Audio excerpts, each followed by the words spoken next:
मैं शिवानी दाइमा आपके अपनी चैनल एजुकेशन एनीवेयर पे आप सभी का स्वागत करती हूँ। तो डेली हम इंपॉर्टेंट टॉपिक के साथ जुड़ने वाले हैं, फिर एक टॉपिक के साथ आपके साथ जुड़ने वाली हूँ। तो आज का टॉपिक रहने वाला है, जैसा कि मैं आपको नागरिकता चैप्टर करवाई थी एम लक्ष्मीकांत से आपके यानी कि आपका राज्य व्यवस्था से। तो उसमें आपको याद रखना, जो आपका नागरिकता हुआ था आपका, उसका आधा पार्ट हुआ था, जो फर्स्ट पार्ट हुआ था, फर्स्ट पार्ट का सेकंड पार्ट में जो आगे रह गया था उसके बारे में डिस्कशन करने वाले हैं।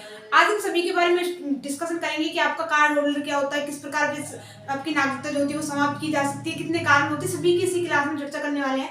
तो स्टार्ट करते हैं जहां से क्लास छोड़ी थी आपकी। अगला जो आपको पॉइंट रहने वाला है, जैसा कि मैंने आपको बताया था कि जो हम नागरिकता प्राप्त करते हैं वो 5 आधार पर प्राप्त करते हैं, जैसे कि आपका 1900 नागरिकता अधिनियम 1955 के द्वारा बताया गया था। तो उसी के द्वारा आपको जन्म से बताया था मैंने, पंजीकरण से बताया था, वंश के आधार पर बताया था, प्राकृतिक आधार से बताया था। जो अगला पॉइंट था वो आपका आधार है क्षेत्र समाविष्टि के आधार पर। तो उसके बारे में हम चर्चा करते हैं। क्षेत्र समाविष्टि, यहाँ पे पॉइंट डालना आपको, क्षेत्र समाविष्टि। क्षेत्र समाविष्टि के आधार पर नागरिकता किस प्रकार होती है। अब याद रखो कि कोई, पहले आपको बोल के बताया तो उसके बाद लिखते हैं कि कोई विदेशी क्षेत्र है जिसका भारत में विलय किया गया अपनी मर्जी से, तो याद रखना जो उसके नागरिक होंगे तो वो ऑलरेडी भारत के नागरिक माने जाएंगे। इस प्रकार की व्यवस्था दी गई थी। ये आपको हुआ भी, तो आपको एग्जाम्पल के तौर पर सारा समझाऊंगी। तो याद रखना, किसी भी विदेश के क्षेत्र के द्वारा भारत का हिस्सा बनने पर, किसी विदेशी क्षेत्र द्वारा भारत का हिस्सा बनने पर, भारत का हिस्सा बनने पर उसके नागरिक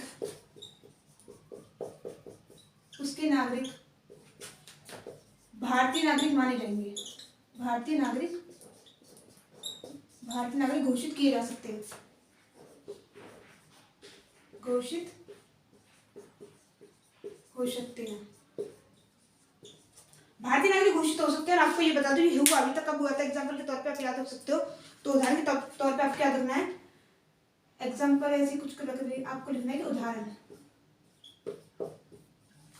के लिए जब पांडिचेरी आपको याद होगा अच्छे से, पांडिचेरी द्वारा भारत का हिस्सा बनने पर,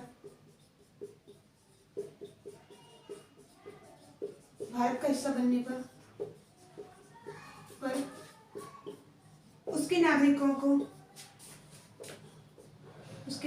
के लिए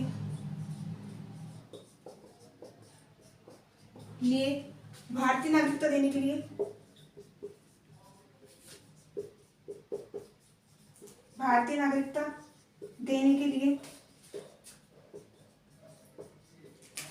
याद रखना आपका आदेश जारी किया गया था, नागरिकता आदेश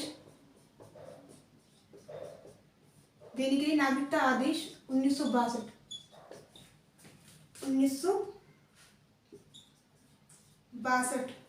जारी किया।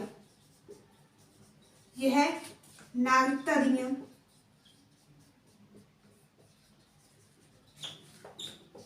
1955 के द्वारा से पारित किया गया था। अगला पॉइंट इसी के अंदर लिख लेंगे, लास्ट पॉइंट रह जाता है। ये तो आपको लेके दिया 1955 द्वारा। एक और पॉइंट आपका अलग से हो जाता है, याद रखना असम, एक मार्कर चेंज कर लेते हैं, असम समझौते से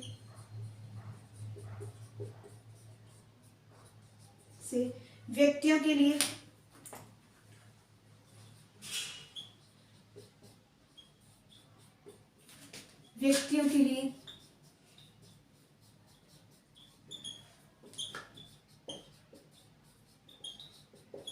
भारतीय नागरिकता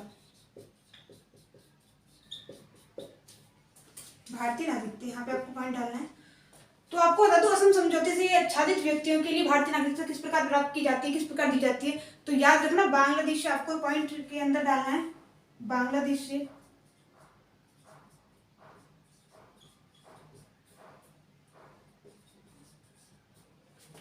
1966 में या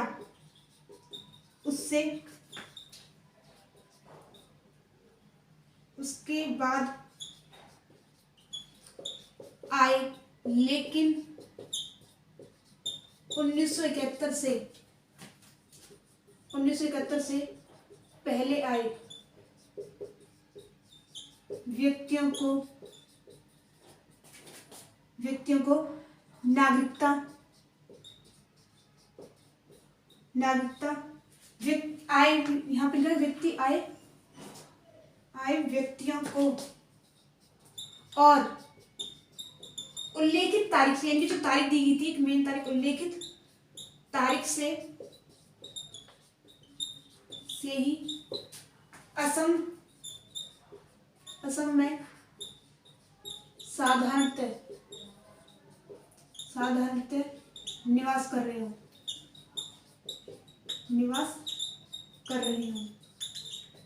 शायद आपको तो दिख रहा होगा, एक बार देख लेते कि दिख रहा है नहीं दिख रहा है, उसके बाद आगे चर्चा करते चलेंगे इसी क्लास के अंदर धीरे धीरे। तो जैसा कि मैं आपको बता रही थी, एक बार आपको यहाँ तक रिपीट करके बता देती हूँ, शायद दिख रहा है यहाँ पे। जैसा कि मैंने आपको बताया था 5 आधार बताए थे, 5 आधार में तो जो अगला आपका आधार रह गया था क्षेत्र समाविष्टि। तो क्षेत्र समाविष्टि के आधार पर किस प्रकार होता है कि कोई विदेशी क्षेत्र जिसका भारत में मिला अपनी मर्जी के अनुसार, जैसे कि मैंने लिखा भी हुआ है कि किसी ऐसी विदेशी क्षेत्र द्वारा भारत का हिस्सा बनने पर उसके नागरिकों को भारतीय नागरिकता दी जाती है। किस प्रकार दी जाती है, आपको एग्जाम्पल के तौर पर मैं बता भी चुकी हूँ। पांडिचेरी का जो आपका हिस्सा बना था भारत, पांडिचेरी उस टाइम पे, तो याद रखना 1962 के अंदर, जैसा कि मैंने आपको बताया था, हिस्सा बनने पर उसके नागरिकों के लिए भारतीय नागरिकता देने के लिए नागरिकता आदेश 1962 जारी किया गया था। यह जो जारी किया गया था नागरिकता आदेश 1962, ये नागरिकता अधिनियम 1955 से ही पारित किया गया था, अलग से नहीं किया गया था, वो उसका ही प्रभावित रूप था जिससे पारित किया गया था। नेक्स्ट पॉइंट हो जाता है असम समझौते। तो याद रखना असम समझौते से आच्छादित व्यक्तियों के लिए भारतीय नागरिकता किस प्रकार दी जाती है, तो वो भी मैंने आपके लिए उल्लेख किया हुआ है कि जैसा कि मैंने आपको बताया हुआ है कि बांग्लादेश से आए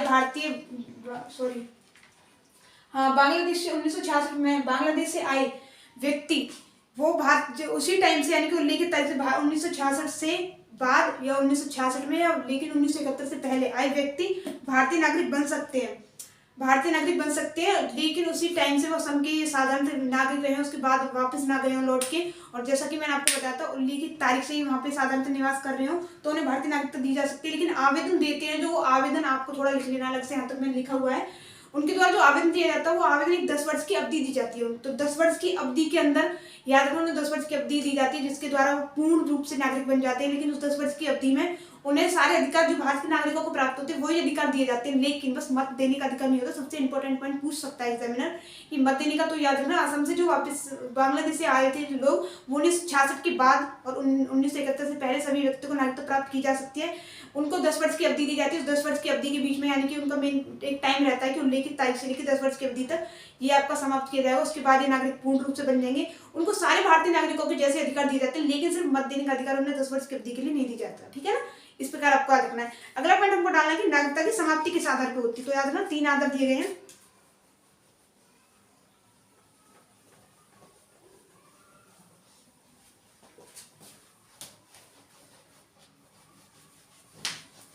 अगला पॉइंट आपको डालना है कि नागरिकता की समाप्ति किस प्रकार होती है। ठीक है,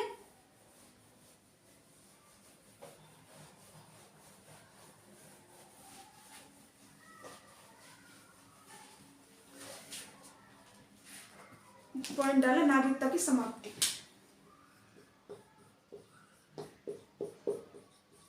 सबसे इंपॉर्टेंट पॉइंट हो जाता है कि हाँ भी प्राप्त तो करना जानते हैं कि समाप्ति भी सबसे ज्यादा इंपॉर्टेंट है।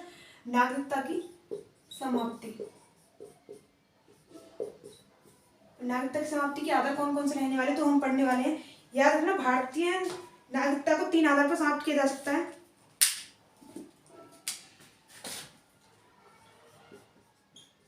भारतीय नागरिकता अधिनियम 1955 के आधार पर नागरिकता समाप्ति के 3 कारण बताए गए। 3 कारण है। फर्स्ट कारण आपको डालना, सबसे पहले फर्स्ट कारण डालना आपको कि स्वैच्छिक त्याग। स्वैच्छिक त्याग किस प्रकार होता है तो याद रखो स्वैच्छिक त्याग, कोई भी नागरिक को अपनी मर्जी से भारत की नागरिकता त्यागना चाहता है, किसी और देश की नागरिकता देना चाहता है, तो इस प्रकार का स्वैच्छिक त्याग कहलाता है। याद रखना, ठीक है ना। तो याद रखना किसी नागरिक द्वारा याद रखना पूर्ण आयु या क्षमता वाला, कोई व्यक्ति पूर्ण आयु या क्षमता वाला अपनी इच्छा से भारतीय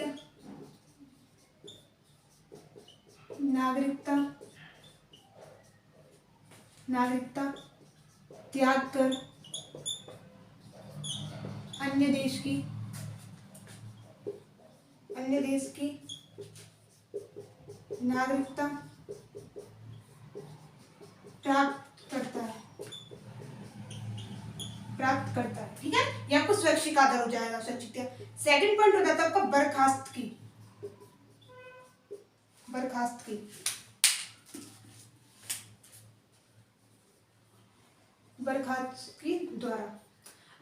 द्वारा क्या किस पर होता है, याद रखना, किसी व्यक्ति द्वारा विदेशी नागरिकता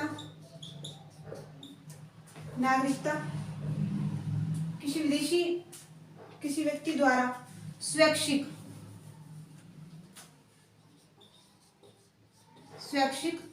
रूप से विदेशी नागरिकता प्राप्त की गई, विदेशी नागरिकता प्राप्त करने पर उसकी भारतीय नागरिकता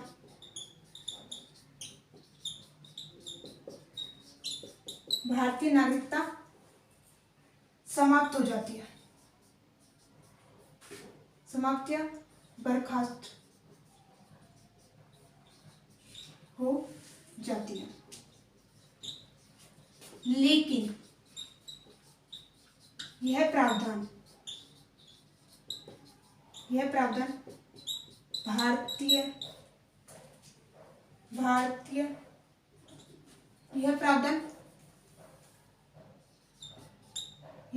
तब लागू नहीं होगा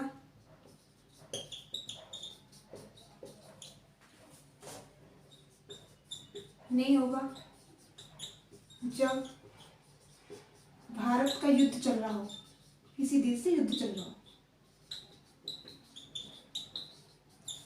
अगला पॉइंट आपको हो जाता है वंचित द्वारा।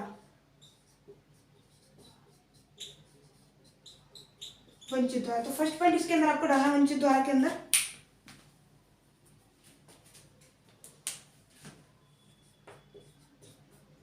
यदि किसी नागरिक द्वारा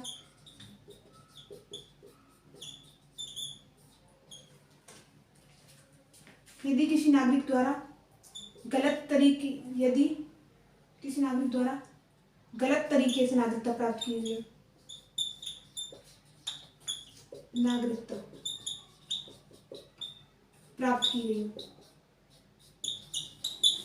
सेकंड पॉइंट आपका हो जाता है, इसी के अंदर फर्स्ट पॉइंट डालना है, उसके अंदर आपको सेकंड पॉइंट डालना है, संविधान का अनादर करने पर,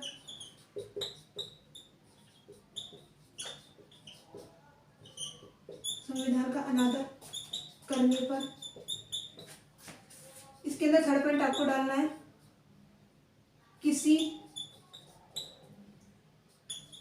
देश से जिससे भारत का युद्ध चल रहा हो,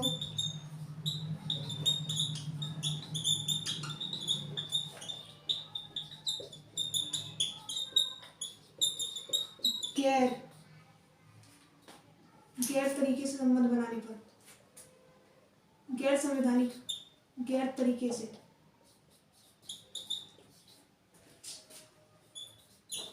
संबंध बनाने पर। ठीक है, आपके इतने पॉइंट हो जाते हैं। एक बार आपको रिपीट करके बता देती हूँ, थोड़ा आप लिख लेना, जो कुछ रह गया हो आपको नहीं दिख रहा हो, लेकिन मैं आपको बोलते बताती चल रही हूँ। एक बार देख लेते हैं तक दिख रहा है नहीं दिख रहा है, उसके बाद अगर नहीं दिख रहा होगा तो मैं आपको इसी क्लास के अंदर रिपीट करके बता दूंगी। दिख रहा है वहां तक, उसके बाद यहाँ पे है।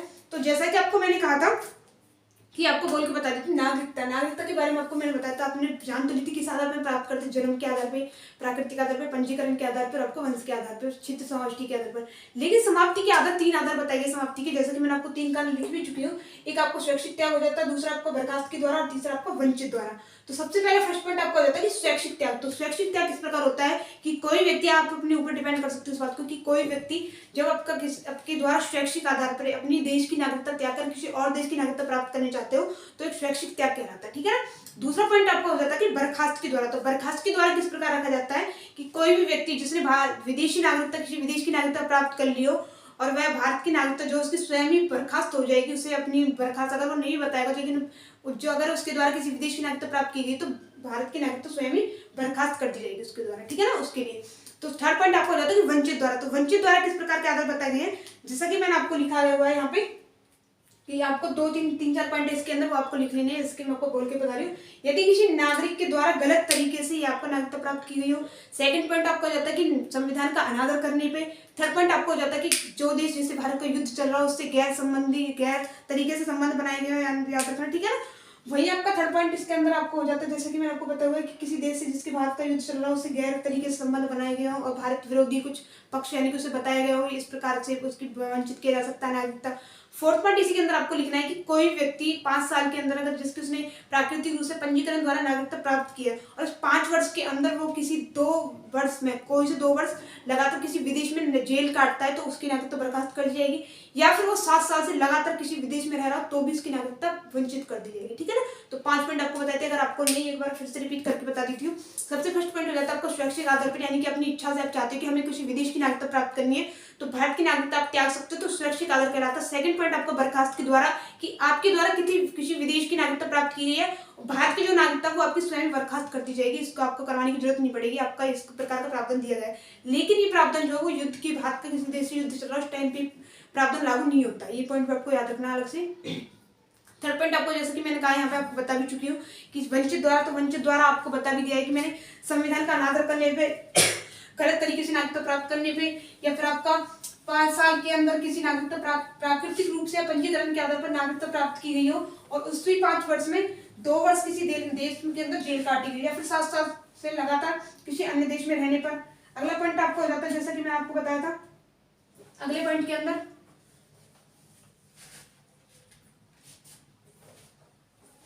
धीरे धीरे इसी क्लास के अंदर चर्चा करते रहेंगे कि 7 साल तक लगातार रहने पर या फिर किसी नागरिक द्वारा विदेश से संबंध बनाने पर जिसका भारत से युद्ध चल रहा हो, इस प्रकार के तरीके। अगला पॉइंट हमारा हो जाएगा एकल नागरिकता। तो पहले एकल नागरिकता के बारे में थोड़ा आपको बोल के बता दूं, थोड़ा आप लिख लेना, उसके बाद मैं आपको लिखवा दूंगी एकल नागरिकता होता क्या है और भारत किस देश से एकल नागरिकता, भारत में एकल नागरिकता है और किसी देश में कौन सी नागरिकता, सभी प्रावधान हमें इसी क्लास के अंदर चर्चा करेंगे।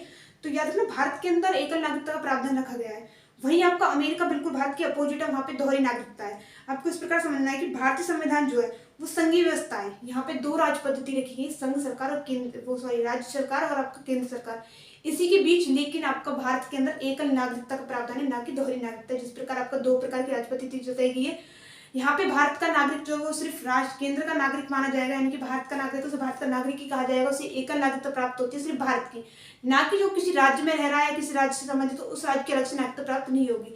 वहीं आपको दूसरी तरफ एक अमेरिका देश है, अमेरिका देश के अंदर आपको बता दूं वहां पे भारत प्रत्येक नागरिक तो दोहरी नागरिकता प्राप्त होती है। दोहरी नागरिकता किस आधार पर प्राप्त होती है, एक तो वो केंद्र की नागरिकता प्राप्त होती है और दूसरी उसे वहीं पे जिस राज्य से वो संबंध रखता है, जिस राज्य में वो रह रहा है उस राज्य की नागरिकता भी उसे प्राप्त होती है। तो इस प्रकार से वहां पे दोहरी नागरिकता दिखाई गई है। भारत के अंदर एकल नागरिकता का प्रावधान है, अमेरिका हुआ, स्विट्जरलैंड हुआ, इस प्रकार के देशों में दोहरी नागरिकता। लेकिन कनाडा के अंदर भारत की तरह ही एकल नागरिकता का प्रावधान है, जैसे कि सिर्फ भारत किसी भी राज्य से संबंधित हो कोई भी व्यक्ति वो सिर्फ अपने आप केंद्र का नागरिक मानता है। वहां पे आपको 2 प्रकार की, तो अमेरिका में 2 प्रकार की सुविधाओं का लाभ उठा सकता है कोई भी नागरिक, राज्य की अलग से होती है उसे और भारत देश की केंद्र की अलग से होती है। भारत के अंदर सिर्फ केंद्र की होती है। और आपको याद रखना इस प्रकार का जो होता है ये प्रावधान दोहरी नागरिकता का, ये भेदभाव का भाव पैदा कर सकता है, यानी कि आपके किसी भी राज्य के द्वारा भेदभाव दिखाया जा सकता है, मताधिकार से संबंधित हो सकता है, संवैधानिक अधिकार हो सकता है, किसी भी प्रकार का अधिकार हो सकता है जिससे आपका भेदभाव पैदा हो सकता है। तो इसी भेदभाव से बचने के लिए भारत के द्वारा एकल नागरिकता का प्रावधान रखा गया था, ठीक है ना। तो आपको बता दो इसी के बीच आपका ये भेदभाव से रहित इस व्यवस्था में कुछ अपवाद भी बताएंगे, वो अपवाद के बारे में सबसे इंपॉर्टेंट चर्चा करनी है कि अपवाद कौन से हैं। तो अपवाद के बारे में चर्चा करने वाले हैं, याद रखना पॉइंट डालना आपको कि एकल नागरिकता, एकल नागरिकता डालना है यहाँ पे सबसे पहले। एकल नागरिकता थोड़ा आप लिख लेना इसके अंदर। भारतीय संघीय व्यवस्था, भारतीय संघीय व्यवस्था है, व्यवस्था है, सॉरी यहाँ पे व्यवस्था लिख लेना, व्यवस्था है। भारत में दो प्रकार की राज्य पद्धति है, राज्य पद्धति है, लेकिन दो प्रकार की राज्य पद्धति तो है, लेकिन याद रखना भारत में दो प्रकार की राज्य पद्धति, लेकिन एकल नागरिकता का प्रावधान है, एकल नागरिकता का प्रावधान है। वहीं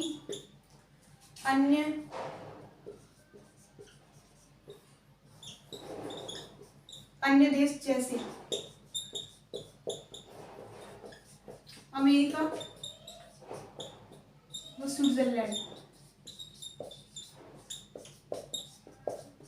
स्विट्जरलैंड में दोहरी नागरिकता का प्रावधान है।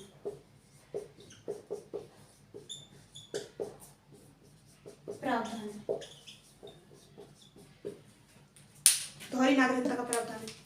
इस नागरिकता के अंदर, इस नागरिकता में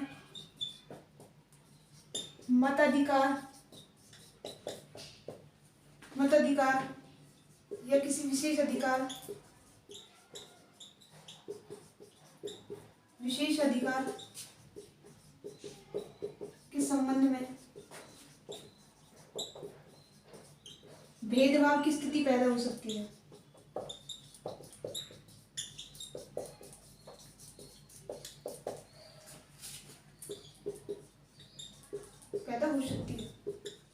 इसी भेदभाव से बचने के लिए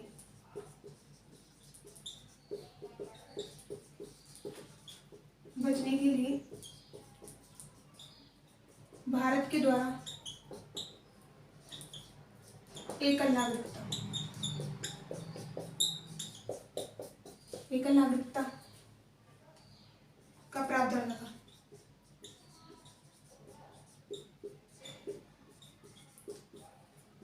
लेकिन इस भेदभाव रहित व्यवस्था में भी कुछ अपवाद है। अपवाद के बारे में चर्चा करने वाले कि अपवाद किस प्रकार के। तो फर्स्ट पॉइंट आपको डालना सबसे पहले कि संसद का आर्टिकल 16 द्वारा, थोड़ा मैं आपको बोलते चलूंगी, थोड़ा आप लिखते चलना, ठीक है। एकल नागरिकता आपको पॉइंट डला हुआ है। अनुच्छेद 16 के अनुसार ऐसी व्यवस्था की जाती है कि सभी को समान अधिकार, समता का समान अधिकार प्राप्त होगा। अधिकार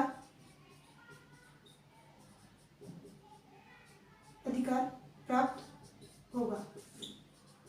लेकिन अब अपवाद क्या है, पद आपको वो समझना। लेकिन किसी राज्य केंद्र शासित प्रदेश को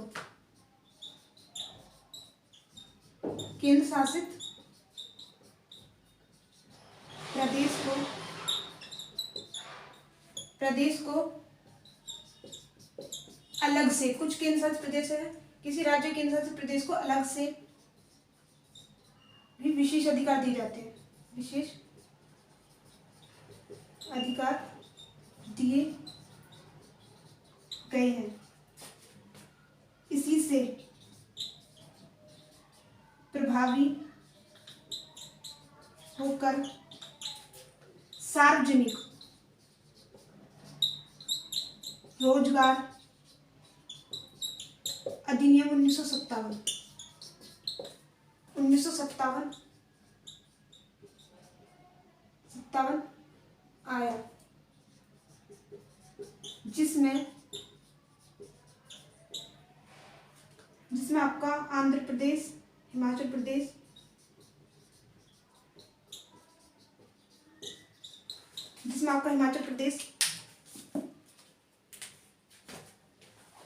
आंध्र प्रदेश, मणिपुर, त्रिपुरा के लिए गैर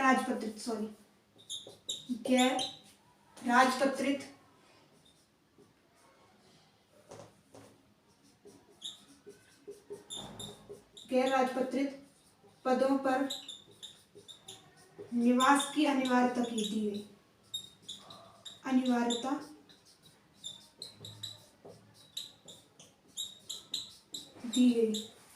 निवास की अनिवार्यता दी गई, ठीक है ना। बाद में इस अधिनियम को 1974 में समाप्त कर दिया था।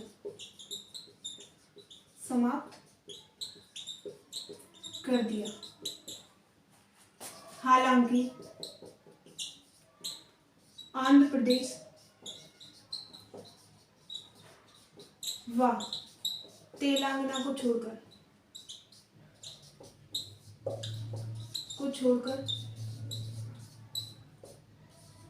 और किसी राज्य को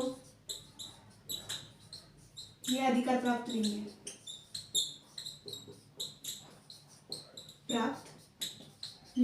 एक बार आपको बोल के बताया तो उसके बाद आप समझ लेना। पहले दिख जाओ आप, सॉरी फॉर्म नहीं आज इसलिए देखने के लिए कहाँ तक दिख रहा है नहीं दिख रहा, उसके बाद आपका देखना पड़ता है, ठीक है। तो आपको जैसा कि मैं समझा रही थी कि एकल नागरिकता, तो एकल नागरिकता किस प्रकार की आपको सारा डिटेल में बताएगी। भारत का आपका किस प्रकार अमेरिका से अलग है, कि कितनी आपका वहाँ पे दिखाया गया है। तो इस प्रकार के भेदभाव पैदा हो सकते दोहरी नागरिकता के अंदर, तो उसी भेदभाव से बचने के लिए भारत के द्वारा एकल नागरिकता का प्रावधान अपनाया गया था। उसी के अंदर इस भेदभाव रहित व्यवस्था में भी कुछ अपवाद दिखाए गए। तो अपवाद के कुछ 3 पॉइंट है, वो आपको मैं धीरे धीरे समझाऊंगी। तो सबसे पहला पॉइंट नोट जाता है, जैसे कि मैंने आपको बताया कि अनुच्छेद 16, जो अनुच्छेद 16 आपका है, उस अनुच्छेद 16 में क्या बताया दिखाया गया आपके लिए कि सभी लोगों के लिए समता का, जो उनकी और रोजगार या किसी भी प्रकार का समता का समान अधिकार होता है।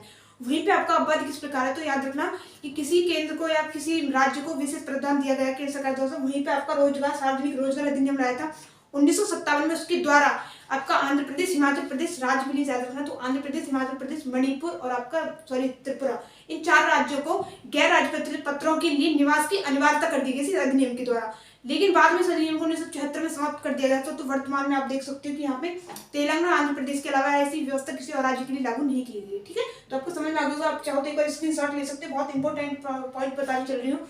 एम लक्ष्मण जो आपके लिए बहुत ज्यादा इंपॉर्टेंट पॉइंट है, उन्हीं को आपको आसान भाषा में समझाने की कोशिश करती हूँ। तो आपको प्लीज स्क्रीनशॉट ले लीजिए, प्लीज क्लास को शेयर भी करते रहा करो।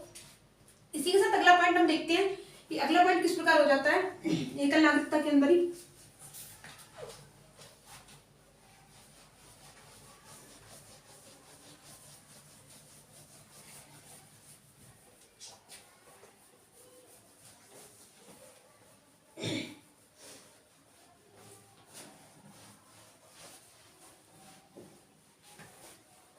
सेकंड पॉइंट के बारे में बात करते हैं कि आर्टिकल 15 क्या है। आर्टिकल 15 के द्वारा मूल वंश, लिंग, जाति, धर्म या निवास के आधार पर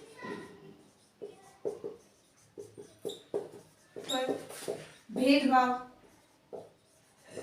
प्रतिबंधित है।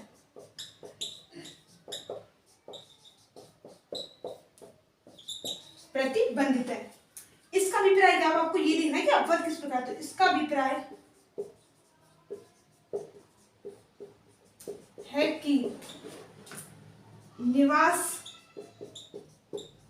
के आधार पर विशेष अधिकार देना।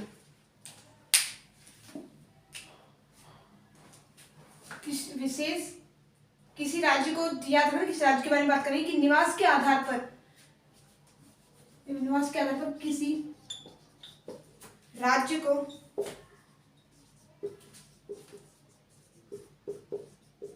को विशेष सुविधा देना। इस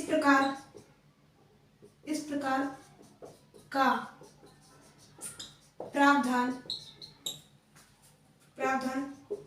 मूल अधिकारों में उल्लेखित नहीं है। संविधान के मूल अधिकारों में प्रावधान उल्लेखित नहीं है, लेकिन आपका ये अपवाद दिखाया गया कि अपवाद किस प्रकार आप समझ सकते हैं यहाँ पे।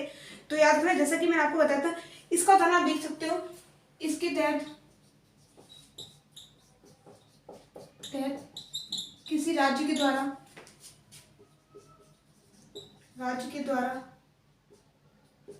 अपने निवासियों के लिए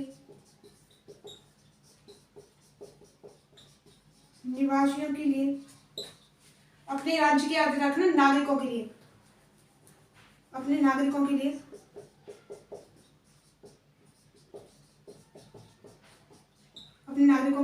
शैक्षणिक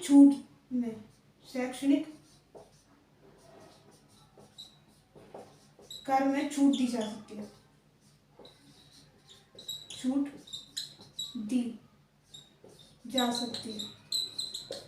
ठीक है, शैक्षणिक छूट इसमें शामिल की जा सकती है। अगला पॉइंट इसी के अंदर आप पढ़ लेना कि अगला पॉइंट आपको दिया हुआ है कि निवास एवं घूमने की स्वतंत्रता, आर्टिकल 15 के अंदर निवास एवं घूमने की स्वतंत्रता, इसमें स्वतंत्रता बहुत सारा उल्लेख किया गया है। व्यक्ति की स्वतंत्रता, वाक्य स्वतंत्रता, अनुच्छेद 19 स्वतंत्रता दी गई है।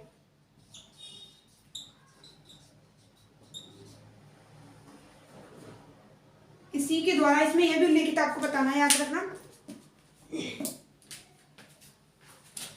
अनुसूचित जनजातियों की सुविधा के लिए भी प्रावधान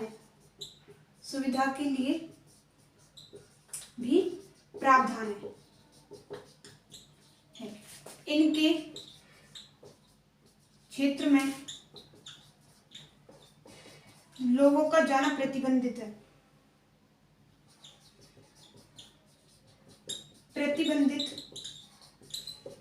इसलिए की जाता होगा किया जाता है कि इनके संस्कृति, भाषा, रीति रिवाज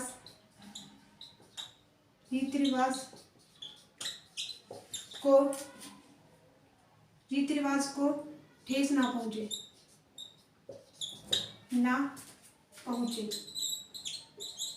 व शोषण से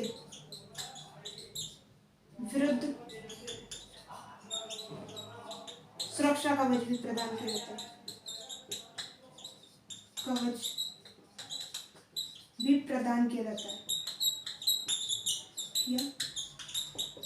अब आपको आसान लैंग्वेज समझाती हूँ कि किस प्रकार होता है, याद रखना।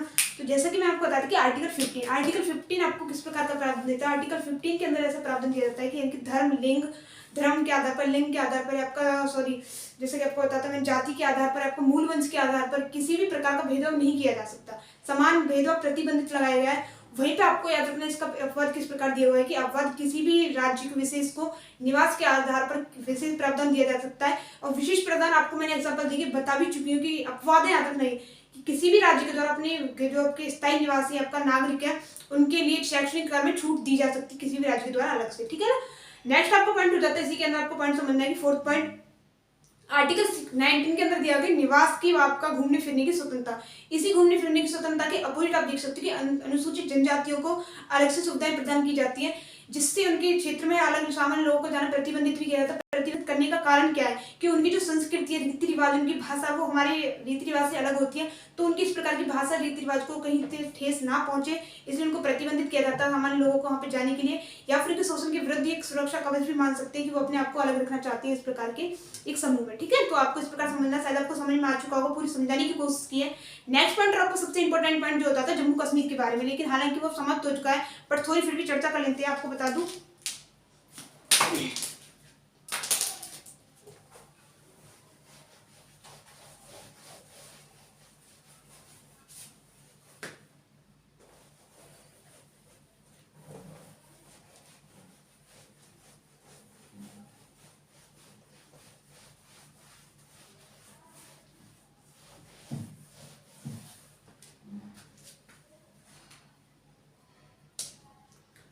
आपको बता दूं कि याद रखना आपको जम्मू कश्मीर,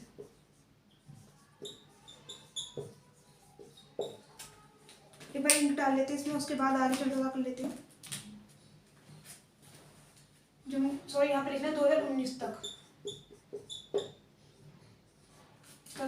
जम्मू कश्मीर को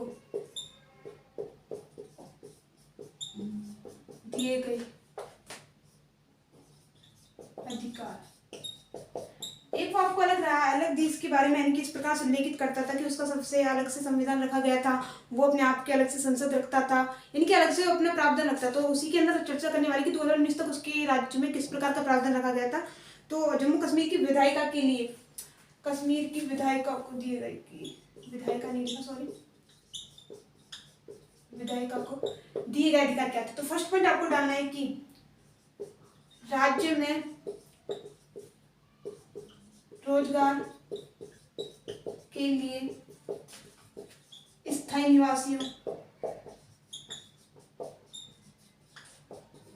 निवासियों को विशेष अधिकार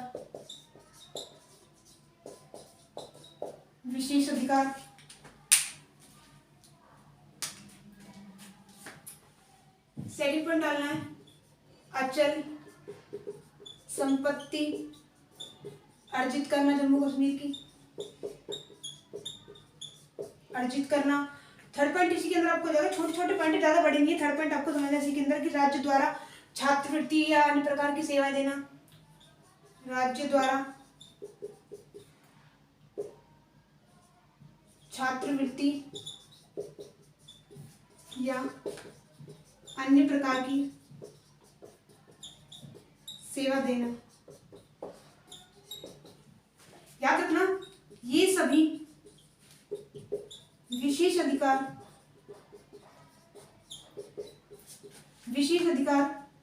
अनुच्छेद 35A के द्वारा दिए गए। अनुच्छेद 35A राष्ट्रपति द्वारा संविधान आदेश से अनुच्छेद 370 से प्रभावित किया गया था।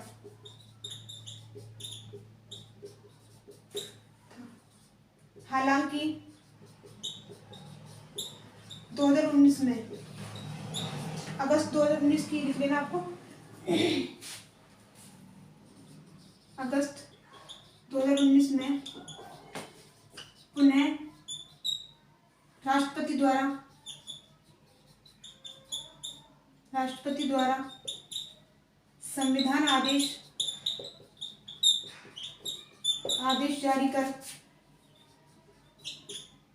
जारी कर यह विशेष अधिकार, याद रखना ये आर्टिकल भी, विशेष अधिकार समाप्त कर दिए गए।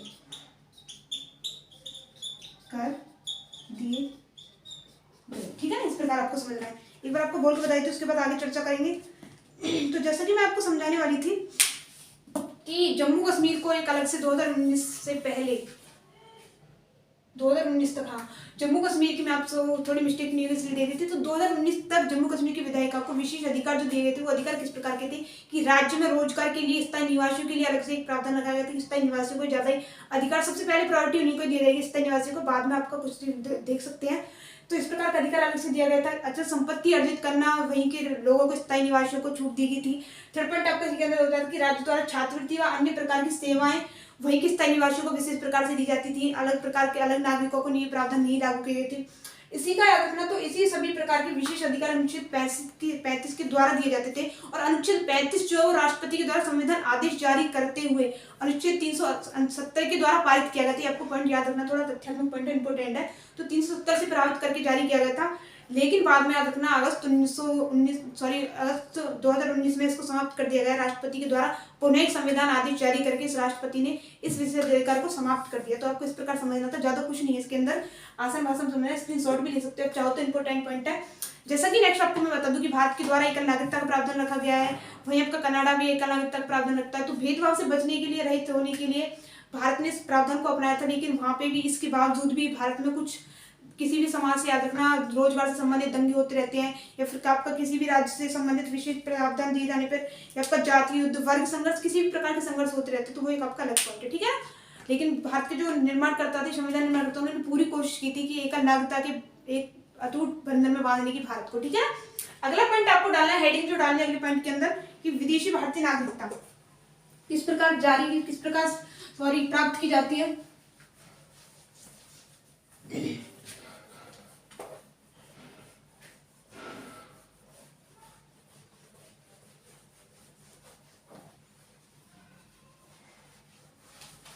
एक बार हम चर्चा करेंगे, थोड़ी एक बार डाल लेते हैं मार्कर के अंदर, उसके बाद आगे धीरे धीरे चर्चा करते रहेंगे इसी क्लास के अंदर।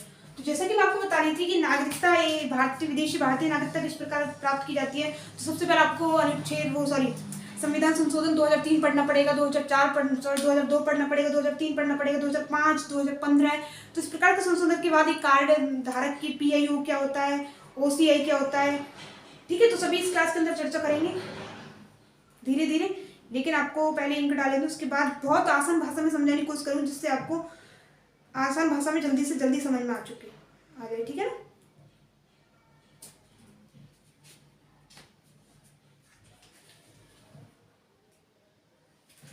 धीरे धीरे एक बार चर्चा करते हैं, सारे इसी क्लास के अंदर धीरे धीरे करते चलेंगे। बस आपसे एक रिक्वेस्ट है कि प्लीज जितना हो सके क्लास को एक बार शेयर कर देना, क्योंकि सभी के लिए इंपॉर्टेंट टॉपिक होता है। चाहे आप किसी भी एग्जाम की तैयारी करते हैं, राज्य व्यवस्था से संबंधित किसी भी प्रकार का क्वेश्चन है, आपका जम्मू कश्मीर के आधार पर पूछा जा सकता है, विशेष अधिकार के आधार पर पूछा जा सकता है, अनुच्छेद पूछा जा सकता है। तो किसी भी प्रकार का क्वेश्चन किसी के लिए भी बन सकता है। तो प्लीज क्लास को शेयर करने में कंजूसी ना करें और चैनल को सब्सक्राइब भी करते रहें। तो अगला पॉइंट हम पढ़ने वाले कि विदेशी भारतीय नागरिकता किस प्रकार होती है।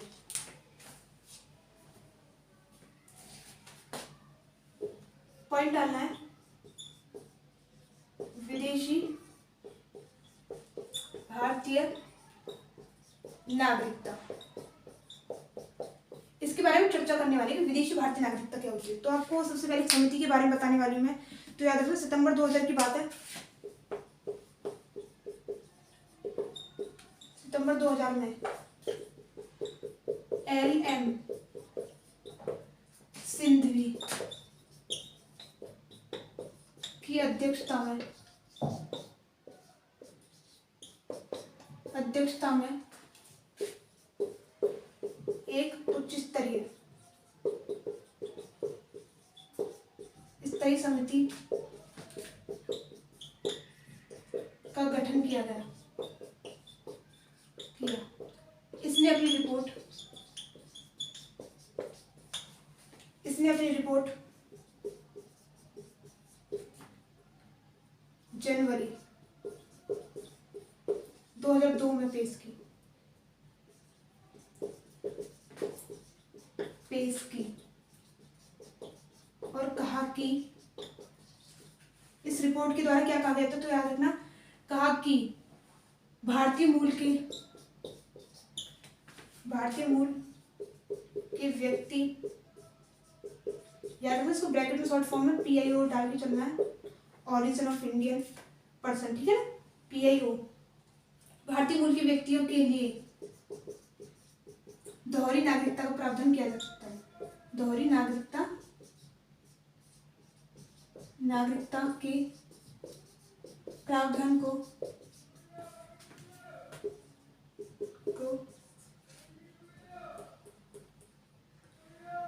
प्रभावित किया जाता है, प्रभावित किया जाता है, मान लिया जाता है। लेकिन कुछ विशेष देशों में रहने वालों के लिए, कुछ विशेष देशों में रहने वालों के लिए, ठीक है। तो याद रखना किस प्रकार का, जैसा कि मैंने आपको बताया था, विदेशी देश में जो आपका रह रहे हैं इंपोर्टेंट लोगों के लिए, विदेशी जो भारत का जिनसे अच्छा संबंध था उन्हीं के लिए प्रावधान लागू किए गए थे। सेकंड पॉइंट के अंदर आपको समझना है कि उसी के अनुसार एक संशोधन लाया गया था 2003 के अंदर, उसी के अनुसार नागरिकता संशोधन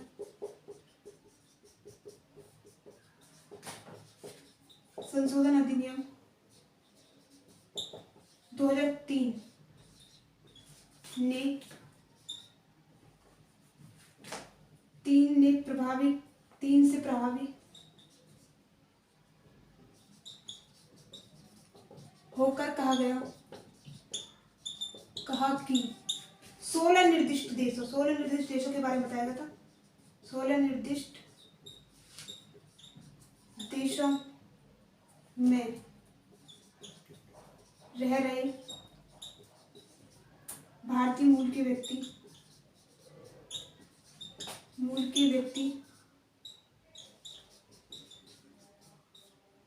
दोहरी नागरिकता प्राप्त कर सकते हैं।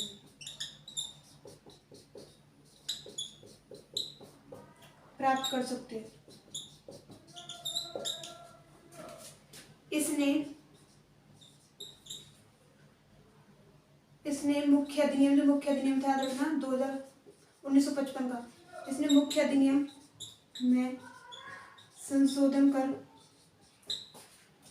राष्ट्रमंडल नागरिकता को समाप्त कर दिया।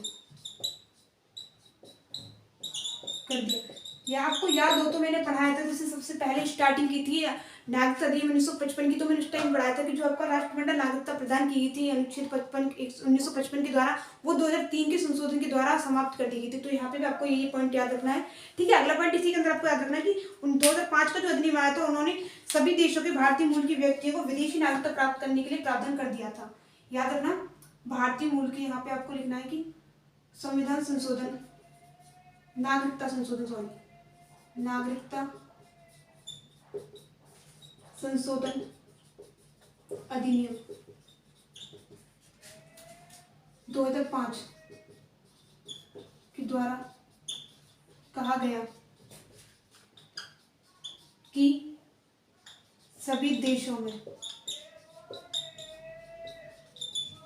अपवाद के रूप में लिखना है, अपवाद पाकिस्तान और बांग्लादेश,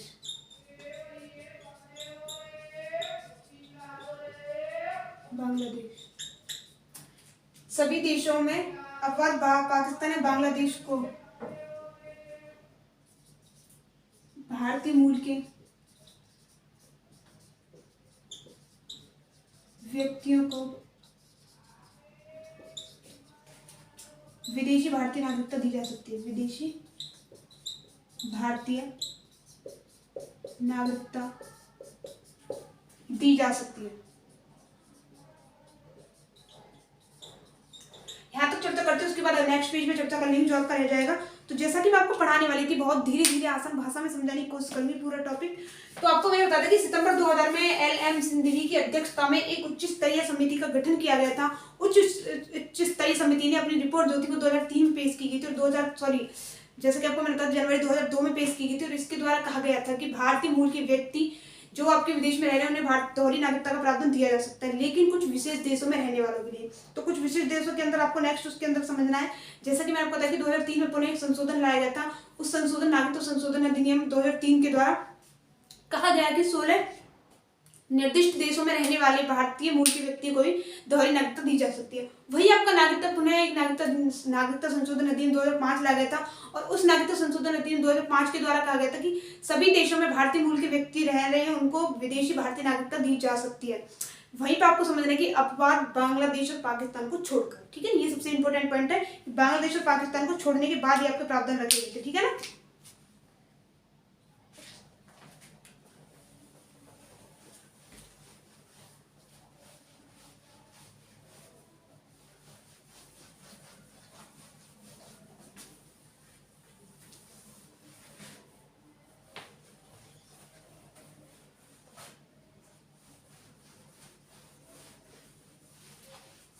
ये आपको याद रखना है कि एक और आपका सबसे इंपॉर्टेंट जो आपका आया था पुनः नागरिकता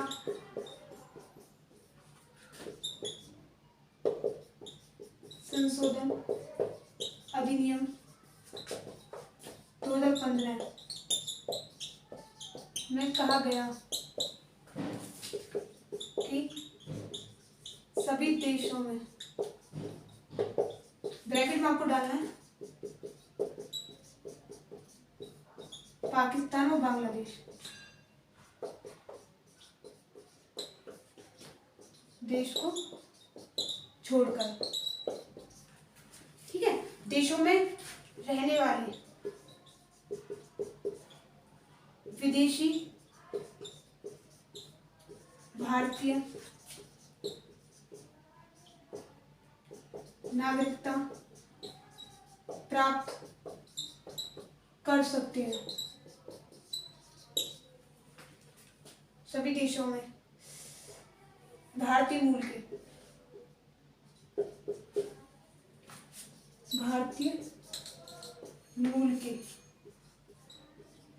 रहने वाले विदेशी भारतीय नागरिकता प्राप्त कर सकते हैं।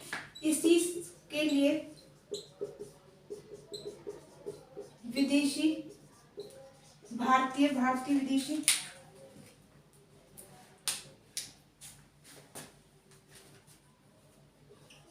भारतीय विदेशी नागरिकता कार्ड होल्डर योजना का निर्माण किया गया, का गठन किया, और पीआईओ आपको अब सबसे ज्यादा इंपॉर्टेंट ये समझना है कि भारतीय मूल के व्यक्ति यानी कि ओरिजिन ऑफ इंडियन पर्सन, उनके लिए भारतीय मूल के व्यक्ति, और पीआईओ और ओआईसी ओवरसीज इंडियन पर्सन यानी कि जो आपका ओसीआई, ठीक है, ये आपके हो जाते हैं भारतीय विदेशी नागरिक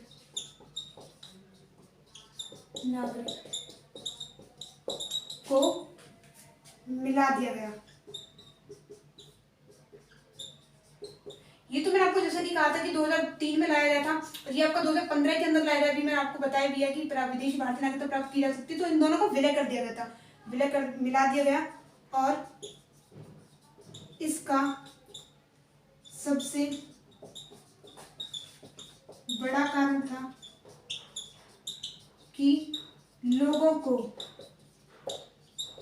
भ्रम था कि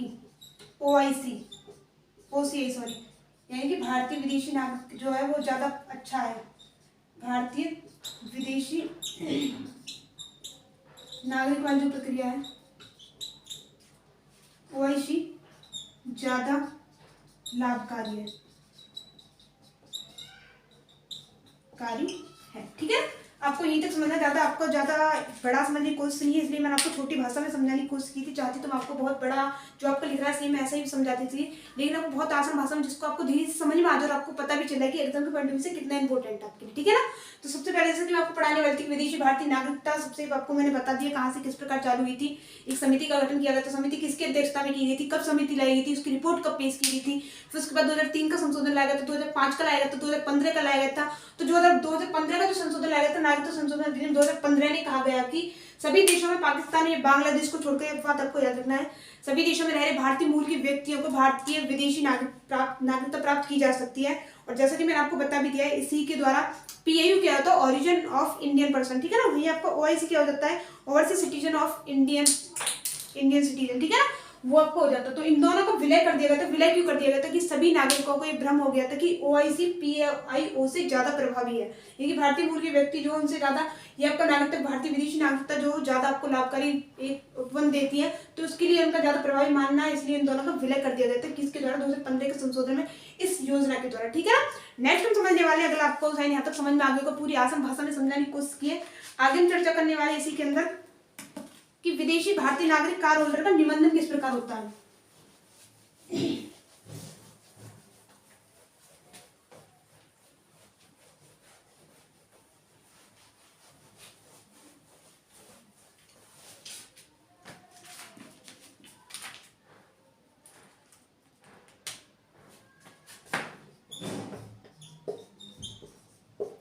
विदेशी भारतीय नागरिक का निबंधन, ठीक है, ये आपको समझना है। भारतीय सरकार भारतीय मूल के व्यक्ति को विदेशी भारतीय नागरिकता, भारतीय विदेशी नागरिकता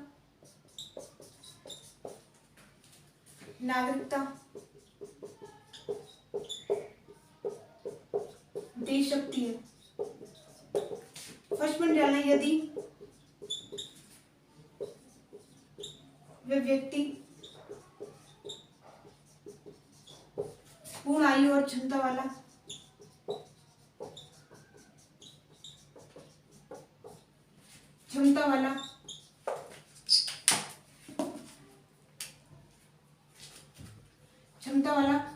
संविधान लागू होने के समय या उसके बाद भारत का नागरिक हो,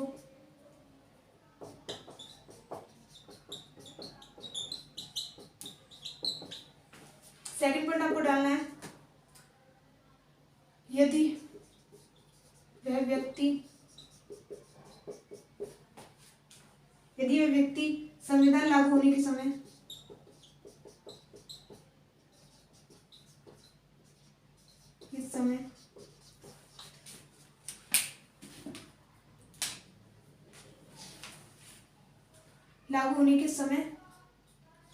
नागरिक बनने के लिए अहर्य हो, यानी कि क्वालिफाई नहीं हुआ हो, अहर्य नहीं हुआ हो। एक बार थोड़ा इनकी प्रॉब्लम करें, इंक डालें, तो उसके बाद आगे चर्चा करेंगे। होने के लिए अहर्य हो, ठीक है। तो आपको जैसे कि बहुत धीरे धीरे थोड़ा सा रहा है, बस क्लास में ज़्यादा बड़ा नहीं है, आपका नागरिकता चैप्टर इसी क्लास के अंदर पूरा कंप्लीट हो जाएगा, ठीक है। तो आपको थोड़ा सा पढ़ना, बस आपका निबंधन पढ़ना, उसके बाद आपका के अधिकार क्या दिए जाते हैं, कार्ड होल्डर जो होता है उसको अधिकार क्या दिए जाते हैं, या फिर आपका याद रखना विदेशी भारतीय नागरिक जो था उसको विदेशी भारतीय कार होल्डर के रूप में परिवर्तित कर दिया गया था, ठीक है। नागरिकता कार होल्डर आपको लिखना, वो आपको लिखना,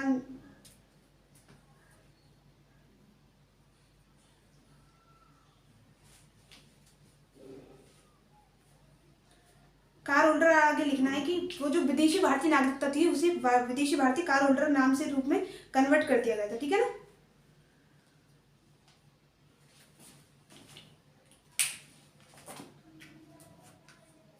तो इसके अंदर चर्चा करने वाले हैं विदेशी भारतीय नागरिक का कार होल्डर का निबंधन, कार होल्डर का निबंधन, ठीक है, कार होल्डर का निबंधन था। सेकंड पॉइंट आपको मैं समझा चुकी। थर्ड पॉइंट आपका यानी कि अहर्य था, वो आपका क्वालिफाई होने वाला था, ठीक है ना, अहर्य था। थर्ड पॉइंट आपको डालना है कि वह ऐसे भूभाग से संबंधित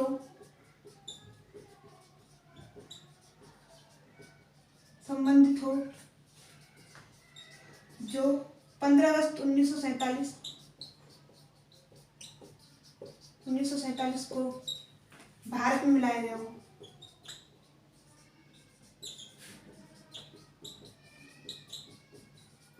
गया हो।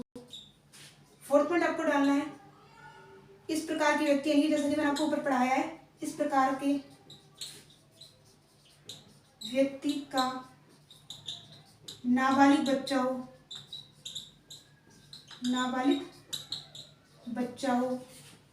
फिफ्थ पॉइंट आपको हो जाएगा कि सबसे ज्यादा इंपॉर्टेंट पॉइंट जो हो जाता है आपको याद रखना है इसके अंदर, जैसे कि मैंने बताया था कि कोई व्यक्ति उल्लेखित तारीख से, यहां तक तो दिख रहा होगा ना आप साइड को, अगर नहीं दिख रहा हो तो मैं बोल दूंगी। कोई भी व्यक्ति धारा ए उल्लेखित, धारा ए में उल्लेखित व्यक्ति का नाबालिग बच्चा हो।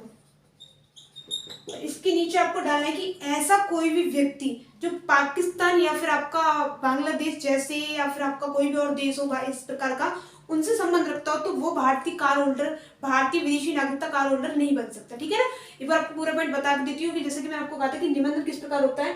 भारतीय सरकार द्वारा भारतीय मूल के व्यक्ति को विदेशी भारतीय नागरिक बनाया जा सकता है यदि वह पूर्ण आयु और क्षमता वाला हो और संविधान लागू होने के टाइम या फिर उसके बाद भारत का नागरिक हो।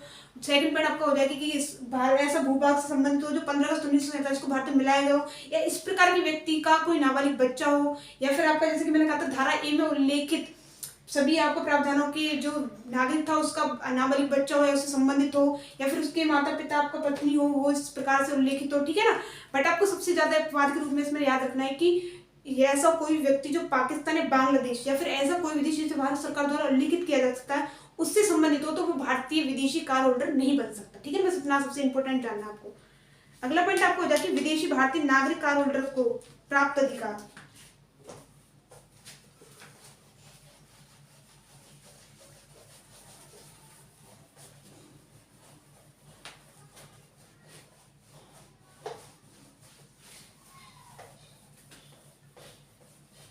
विदेशी भारतीय कार होल्डर को प्राप्त अधिकार,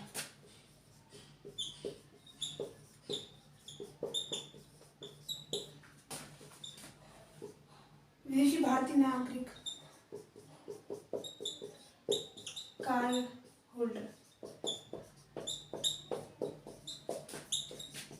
प्राप्त अधिकार, इस प्रकार के नागरिक को केंद्र सरकार द्वारा उल्लेखित या विशिष्ट निर्देश दिए जाएंगे, यानी अलग से कुछ नहीं दिया जा सकता, जो केंद्र सरकार के द्वारा इस प्रकार के लोगों के लिए उल्लेखित किए वो प्रावधान दिए जाएंगे। विदेशी भारतीय कार होल्डर नहीं प्राप्त कर सकता।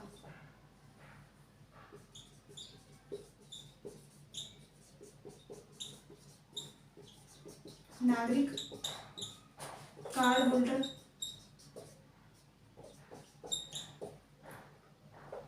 को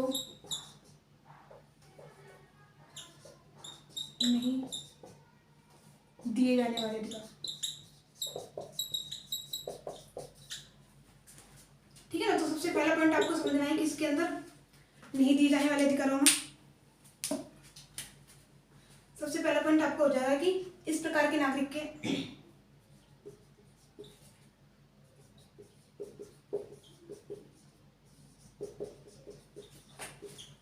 भारत का राष्ट्रपति नहीं बन सकता, राष्ट्रपति के लिए अहर्य हो तो क्वालिफाई है। ठीक है, अहर्य नहीं हो सकता, वो आपका लक्ष्मी गांधी भाषा इसलिए मैंने आपको लिख दिया नहीं हो सकता। उपराष्ट्रपति के लिए नहीं हो सकता,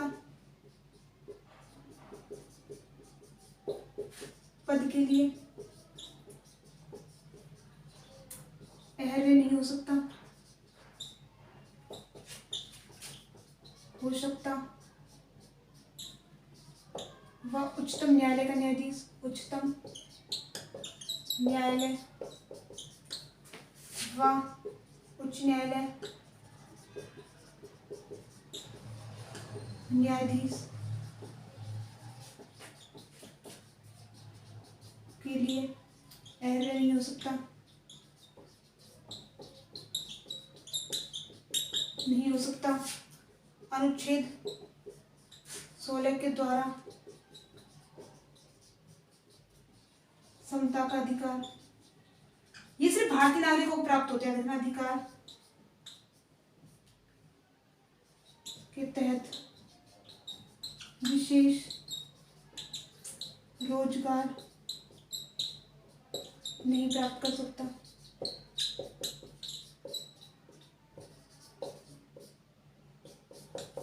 नेक्स्ट पॉइंट आपको समझना है कि इसके अंदर ये पॉइंट धीरे धीरे सारे मिलके कर दिए मैंने, ठीक है ना, थोड़ा टाइम लगता है इसलिए।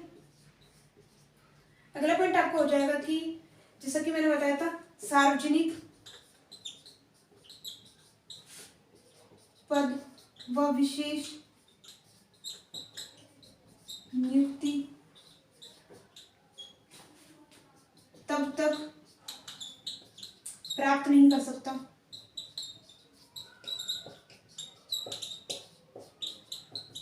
जब तक कि केंद्र सरकार निर्दिष्ट जारी न कर दे।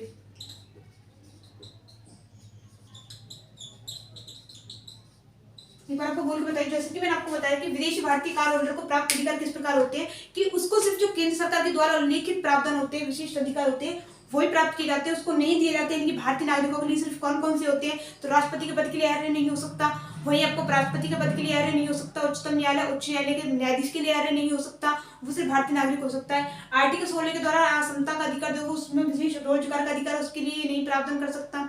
नेक्स्ट आपको सार्वजनिक पद या नियुक्तियों में अगर वो प्राप्त कर सकता है तो सिर्फ जब तक कि आपका केंद्र सरकार के द्वारा विशिष्ट निर्देश जारी नहीं किया जाएगा उससे पहले नहीं कर सकता, ठीक है। नेक्स्ट पॉइंट आपको डालना है कि विदेशी भारतीय नागरिक का परित्याग किस प्रकार होता है, तो परित्याग डालना, उसके बाद सबसे नेक्स्ट पॉइंट रह जाएगा बस।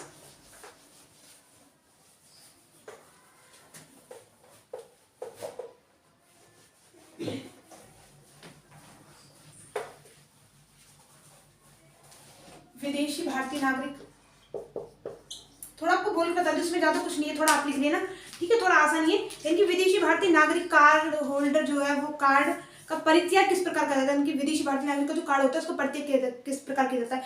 अगर वो व्यक्ति चाहता है कि उसे वो उसका त्याग करना है, इस प्रकार से जो पत्र पद्धति होती है उसका वो परित्याग करना चाहता है, तो इस प्रकार की वो घोषणा जब करता है तो उसे केंद्र सरकार के द्वारा पंजीकृत किया जाता है, और इस प्रकार का पंजीकरण समाप्त होने पर वो विदेशी भारतीय नागरिकता त्याग सकता है, कि विदेशी भारतीय नागरिक नहीं हो सकता।